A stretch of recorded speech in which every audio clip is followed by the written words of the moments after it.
Well,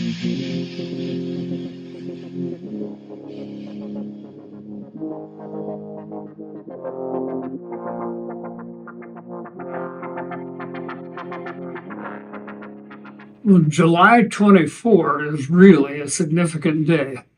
True, it's the day that Maurice Carter was finally released from prison after serving 29 years for a crime he did not commit.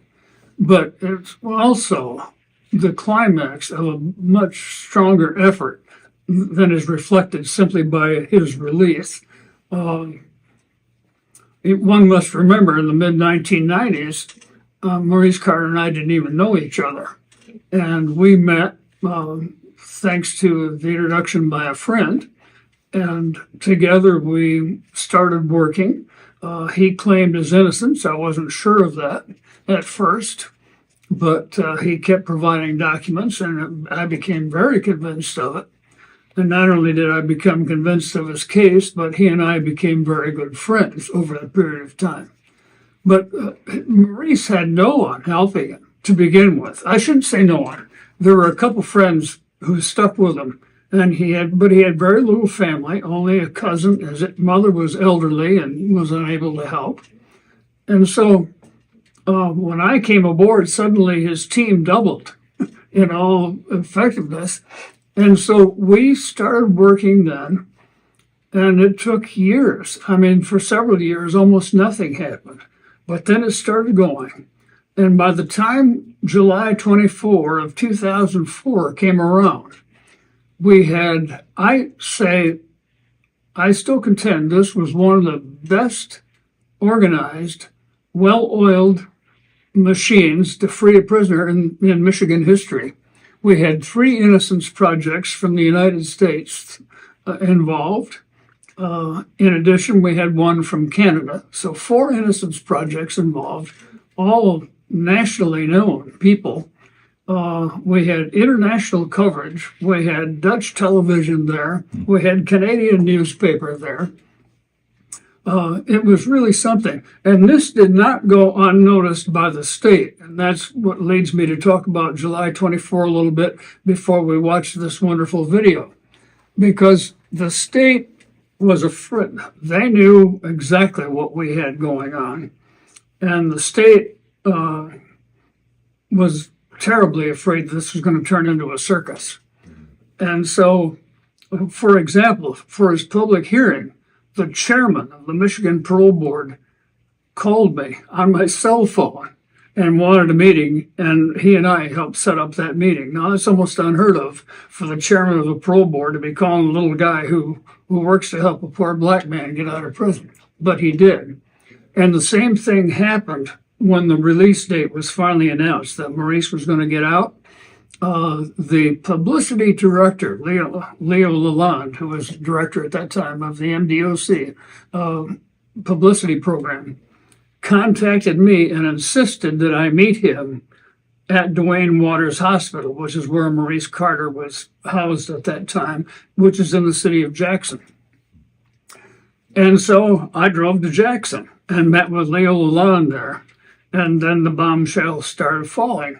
No cameras or recorders would be allowed on the prison grounds. No reporters would be allowed on the prison grounds, and no supporters would be allowed on the prison grounds. And they were firm about this. But we stayed friends, and I worked with them, and together we worked out all the details for that release. And it was really interesting because when that morning came, when Maurice was released, the guards tried to change some of that a little bit, and I held firm and referred back to him, and those plans held true. But it was really an exciting moment. We had, I'm going to say 30, 40 people were on hand overnight. We took up much of the Holiday Inn in Jackson. And of course, you couldn't sleep much. The chairman of the Maurice Carter Committee, Scott Elliott, and I were up drinking coffee very early in the morning already. You couldn't sleep, and who knows what else was going to be happening. a wonderful friend of Humanity for Prisoners and a personal friend of mine, Jerry Horn, with whom I'd worked in radio many years earlier, was very helpful through all of this. He was a man of means, and he provided a 45-foot motorhome, a luxurious motorhome that would be available to transport Maurice out of there. Well, the last minute, the guards insisted Jerry couldn't get in there, that I had to drive that. And I said, that ain't going to happen. I'm not driving some 45-foot unit that I've never driven before. And so there again, it held, and Jerry was allowed to get in. But when you look at the photographs, you will see they stopped us at the gate. The state police escorted us through the gate all the way back, and it's a long drive back to the entrance to the prison hospital. And even then, I don't know what they expected, but there were guards in bulletproof vests. I don't know if they thought things were going to happen, but they didn't. It was well organized. But it was an exciting day, and on hand for all of that were Mary Blackwell, his cousin, and I were the only two allowed to go in. We were allowed to ride in on the bus with Jerry Horn and his wife. Jerry Horn and his wife and Marcia were in the bus, my wife Marcia. And Mary and I were allowed to go into the prison hospital to get him. Earlier, they'd taken the clothes from us for him. Maurice was fussy about what clothes he wanted, and they took that from him. So Mary and I met him in the entryway. And while photography was not allowed on the grounds, Jerry's wife, Dee, had a camera in the motor home, and she had it up by the window, and Marcia said, "Snap it." And so we have one photograph of Maurice and Mary and me walking out of that prison together. But it was an exciting moment. Because we were not allowed to be on the property, we had arranged with the Department of Corrections. They showed us a nearby parking lot in a shopping center that would be vacant that time of the morning. And so we did that. We drove there. Supporters met us there. And there are some wonderful photographs, which I think maybe you'll be putting up, of some of the people who were there to meet him. You'll see Jerry Horn letting him out at the door of the bus. And Reuben Hurricane Carter had come all the way from Canada to welcome the hurricane. And he'd been such an effective tool for us in fighting for his release. And then we traveled from there. Well, a couple of friends of Maurice gave him a cell phone as a gift. Terry Kelly and her husband, she was on the Citizens Committee, probably the longest supporter of anybody that I know of who worked with him. She had been with him, stuck with him for years. They got him a cell phone. So here he is in a giant seat in the front of the motorhome. I mean, it's just, it looks like a big lazy boy. And he's in luxury. He's not been able to even open a door for himself for 29 years. Now he's got his own cell phone, and he's sitting in luxury in this wonderful seat. And it's a panorama. It's all glass around him. A beautiful day. And the drive out in the country from Jackson to Spring Lake was so beautiful. And it was such a thrill for him. Jerry Horn says today that, he's not with us anymore, but to the day he died, he said that was one of the most thrilling experiences in his life. He said, and Maurice never said one unkind word, never badmouthed the system, never badmouthed the guards, never badmouthed anybody who helped put him there. He said he was so kind all the way there. But here was Maurice, and Jerry and his wife stocked up the motorhome with everything Maurice liked. I mean, there's crackers and cheese and Coke, and I don't know what all it was. But it was a life of luxury. And then we had a welcome for him back in Spring Lake, Michigan. We had a big reception. We hired a hall in Spring Lake Township. And it was really a huge welcome. And in the photographs, you'll see him meeting his mother for the first time. You'll see him meeting Gwen Baird, the store clerk at the scene of the crime. Mm-hmm. He hadn't ever met with her since way back when the crime occurred. And You'll see some interesting photographs there. But it was a very special day, and that's why this little video that we're presenting today is so very important. Author Hank Steckity, a dear friend way back from radio days, captured this in this little graphic novel. And thanks to your work, Gerb, we now have a wonderful video that I'm so anxious for our people to see and hear. Yeah, great. So I hope I've covered everything. Well, let's watch the playback.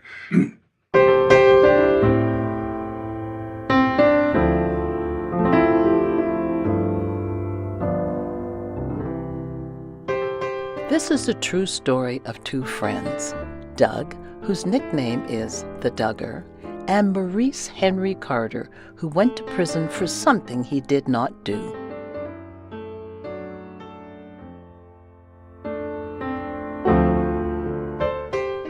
The Douger grew up as an energetic kid who was fascinated by radio.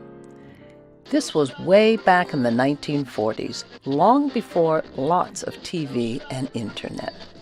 The Douger longed to be a person on the radio, on the air. So he came up with the show of his own. When he was just 12, it was called Calling All Kids. He went on to become a radio newsman when he was 19, and he loved it. He learned how to write well. He enjoyed providing truthful, useful news and information to his community, and eventually he owned and operated radio stations.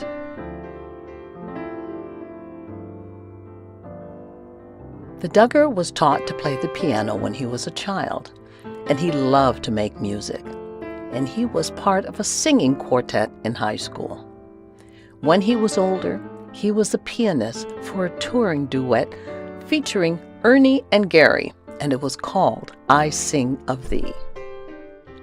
Next, the Douger formed a men's choral, and it was called His Men, and they sang songs they learned in church.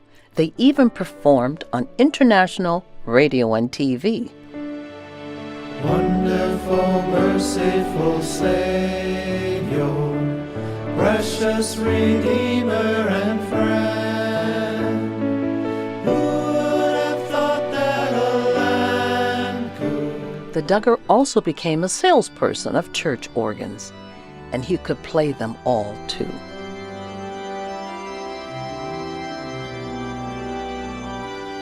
Always, though, it was being of service to others, to his town and his church, that gave him the greatest satisfaction.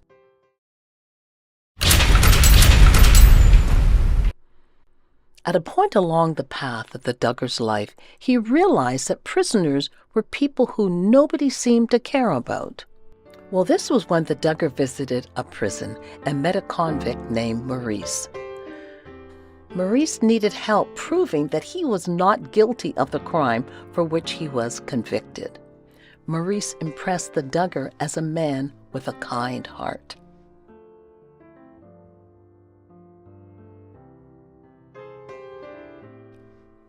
And so began the Douger and Maurice's very dear friendship.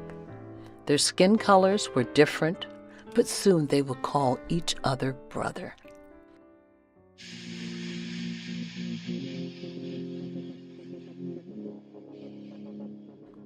Maurice was born in a poor community. When he was put in prison, he had just begun to find out what he would like to do with his life. But one day in a city that he was visiting, he was arrested for something he did not do. So just imagine the Douger living in the world outside prison gates, helping Maurice inside prison walls. The two of them working together for 10 years to get Maurice released.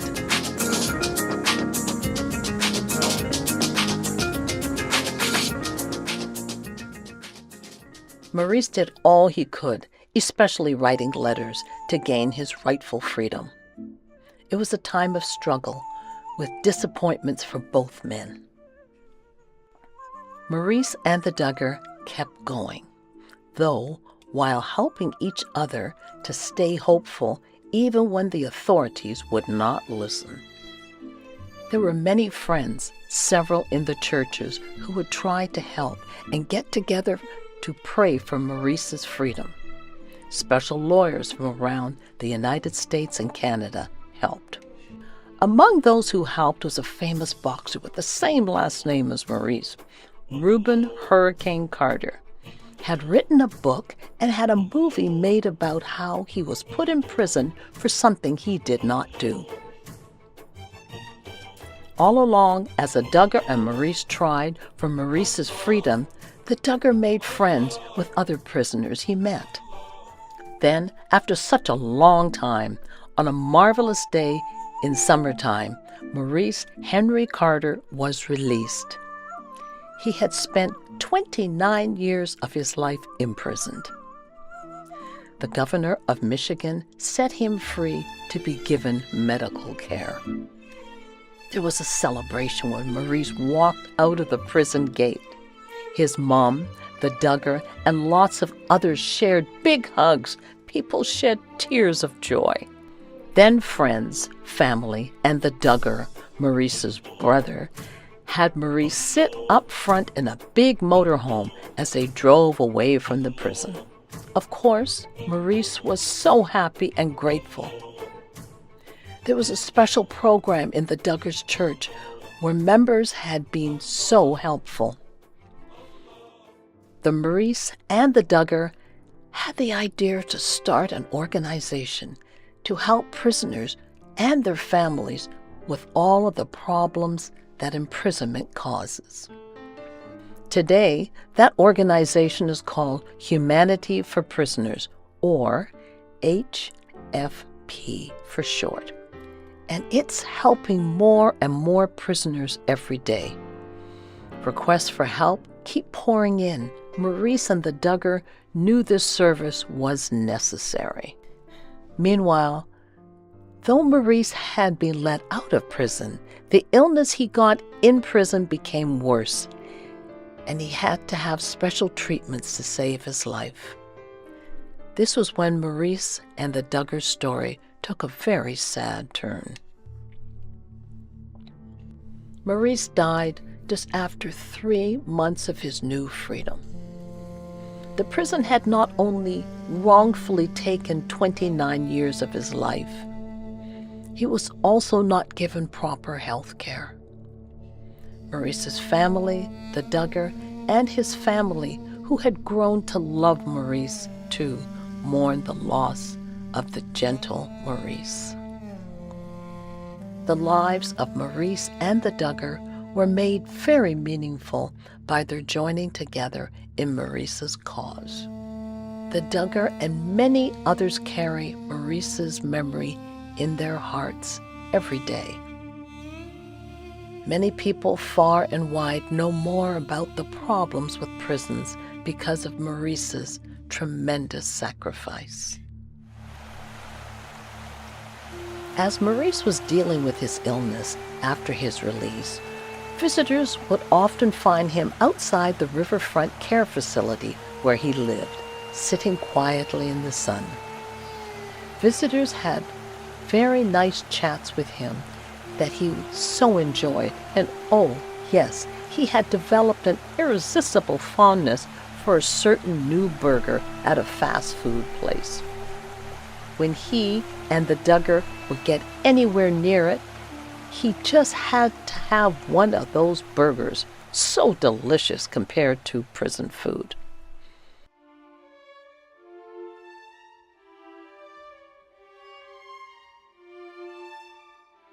There was something in particular, however, revealed about Maurice's attitude.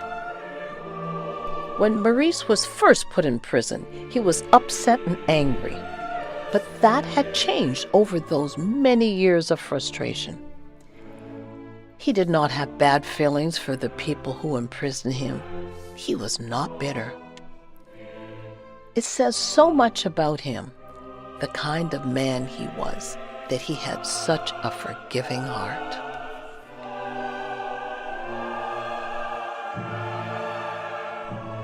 I think that's it. Yes, Maurice was a lovely man, a lovely, forgiving man, and a beautiful spirit. That's just me putting that in.